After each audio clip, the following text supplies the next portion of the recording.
I'm Mark Benjamin. My film, Chasing the Thunder, is being screened in the People's Republic, and that is amazing for me. As you know, this film is about illegal fishing, but it gives me an opportunity to focus on the bigger issues of global overfishing, especially for the great nation of China that commands the planet's largest high seas fishing fleet. Your fishing industry is a geopolitical projection of China's immense power in the world. Having said that, from my point of view, overfishing is environmental crime. Just to be clear where I'm coming from, I believe compassion for the ocean is in short supply in a world where we need empathy for Big Blue in this time of global apathy for marine conservation. We humans are taking fish out of the ocean from an unborn future generation. We should be building abundance in the ocean, but instead, mankind is over-extracting fish. These are reckless acts of neglect, and silence about overfishing comes with peril. There is no global coherent strategy to assure a future for global fisheries. The ocean is in the jaws of a violent global industrial fishing industry, hell-bent on the catch volume, with little regard for future generations having the benefit of the bounty of the sea. Sustainability means productive indefinitely. That means forever. But global overfishing has no regard for respecting the regenerative nature of wild fish, and that only works if you leave some of the fish in the water. Extraction is the issue. There is no moderation by the global fleets. Like the fossil fuel industry 50 years ago, they knew about global warming. Like the tobacco industry, they knew about nicotine and cancer. The global fishing industry knows about overfishing and the collapsing ocean. Unlike farming, ranching, or mining, the tragedy of the ocean is the tragedy of the commons. The fishermen do not sow it, hoe it, grow it, seed it, feed it, or weed it. There's only massive extraction of fish. And to much of the fishing world, fish are money swimming through the water.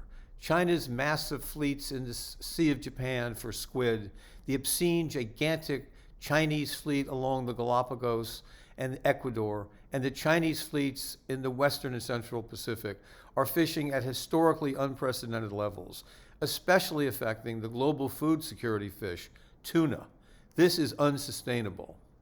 Just like eating shark fin soup in China and collecting ivory by the enormous Chinese middle class, this is a no-win situation for the planet. We cannot lose elephants or sharks on this planet. It is just a horrible idea to think about. We must be the guardians of the ocean. We need to go from the ocean we have to the one that is being overfished, to the one we need, one that will last and maintain productivity. We have to control man's blindness about abundance. The ocean is not too big to fail.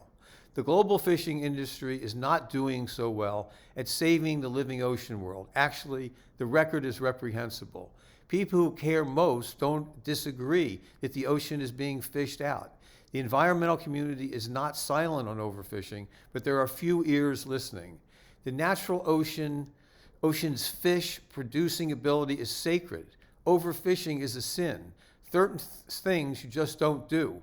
The wild fish are our biological cousins. We have to protect our family. It is our duty. We have to protect them for future generations.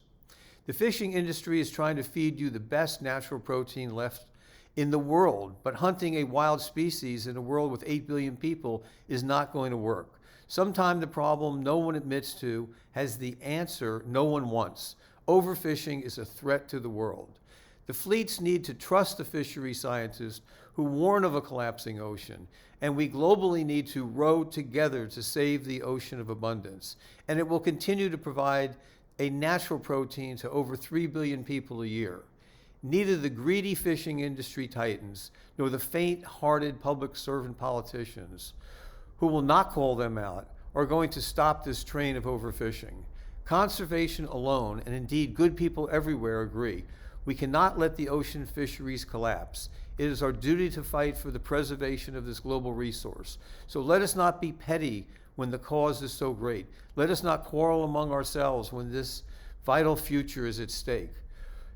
We need unity of purpose to save Big Blue.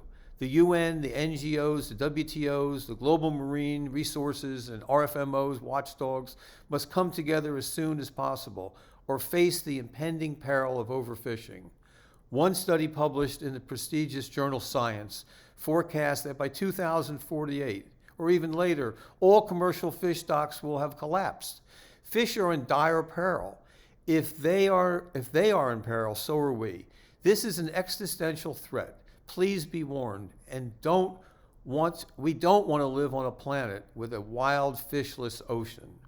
We understand that conservation groups in China are working on the future of the fish issue. They call it the China Marine Eco-Civilization Plan. Bravo, China. This is a good start. Onward for the ocean we need and love.